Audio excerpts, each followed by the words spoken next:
उत्तर प्रदेश में क्या माहौल फिर से गर्म होने लगा है? एक तरफ चंद्रशेखर आजाद के भाषण और आंदोलन और दूसरी तरफ हापुड़ में महाराणा प्रताप जयंती शोभा यात्रा के दौरान बवाल मच गया।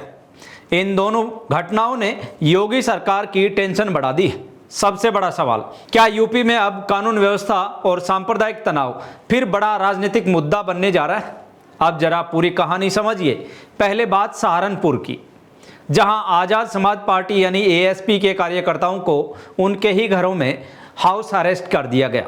जी हां, सहारनपुर के नानोता क्षेत्र में एएसपी जिला उपाध्यक्ष अनिल राउंड समेत कई कार्यकर्ताओं को पुलिस ने हाउस अरेस्ट कर दिया। लेकिन आखिर क्यों? दरअसल एएसपी कार्यकर्ता लालावाला गांव में एक पीड़ित परिवार से मिलने जा रहे थे।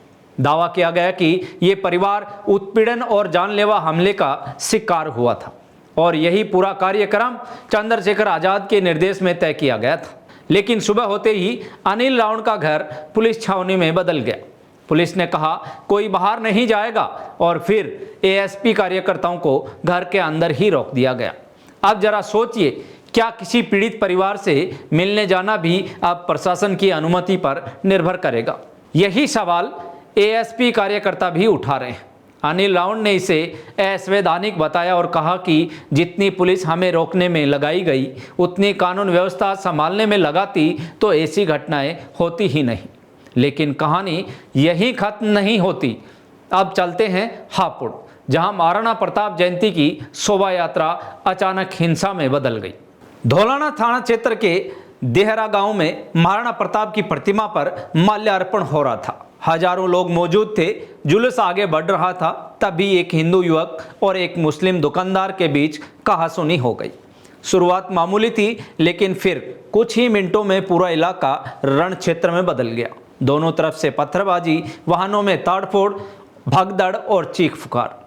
वीडियो सामने आए, तस्वीरें वायरल हुई और देखते ही देखते देहरा इलाके में भारी तनाव फैल गया। बताया गया कि कई वाहनों के शीशे तोड़ दिए गए हैं। कुछ घरों में घुसकर भी तोड़फोड़ की गई। इस हिंसा में 6 लोग घायल हुए हैं। एक युवक की हालत गंभीर बताई जा रही। लेकिन सबसे बड़ा सवाल, आखिर कब तक छोटी सी कहासुनी इतनी बड़ी हिंसा में कैसे बदल गई? क्या प्रशासन पहले अलर्ट नहीं था या फिर माहौल पहले से ही संवेदनशील था? हालात बिगड़ते देख भारी पुलिस बल मौके पर पहुंचा। एडीजे मेरठ जोन भानु भास्कर खुद मौके पर पहुंचे। उन्होंने कहा कि स्थिति अब नियंत्रण में है और दोषियों पर सख्त कार्रवाई होगी। 2 लोगों की गिरफ्तारी की पुष्टि भी हुई। वहीं पुलिस ने 30 से ज्यादा वाहनों को कब्जे में ले लिया और सीसीटीवी फुटेज खंगालना शुरू कर दिए। लेकिन सवाल सिस्टम पर भी उठ रहे हैं। क्या यूपी में त्योहारों और शोभा यात्राओं के दौरान तनाव अब नई सामान्य स्थिति बनता जा रहा है? और क्या राजनीतिक बयान जमीनी माहौल को और भड़का रहे हैं? क्योंकि एक तरफ चंद्रशेखर आजाद के कार्यकर्ताओं को रोका जा रहा है, दूसरी तरफ हापुड़ में 2 समुदाय आमने सामने आ रहे हैं। यानी उत्तर प्रदेश में राजनीति, कानून व्यवस्था और सामाजिक तनाव अब एक दूसरे से जुड़ते नजर आ रहे हैं।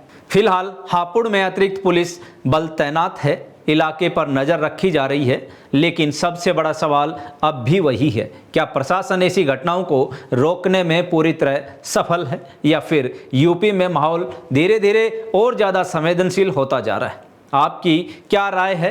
क्या ऐसे मामलों में सख्त कार्रवाई होनी चाहिए? कमेंट करके ज़रूर बताएं। वीडियो पसंद आया हो तो लाइक और शेयर कीजिए और ऐसी ही बड़ी राजनीतिक और ग्राउंड रिपोर्ट्स के लिए जुड़े रहें जागो इंडिया जागो के साथ। धन्यवाद।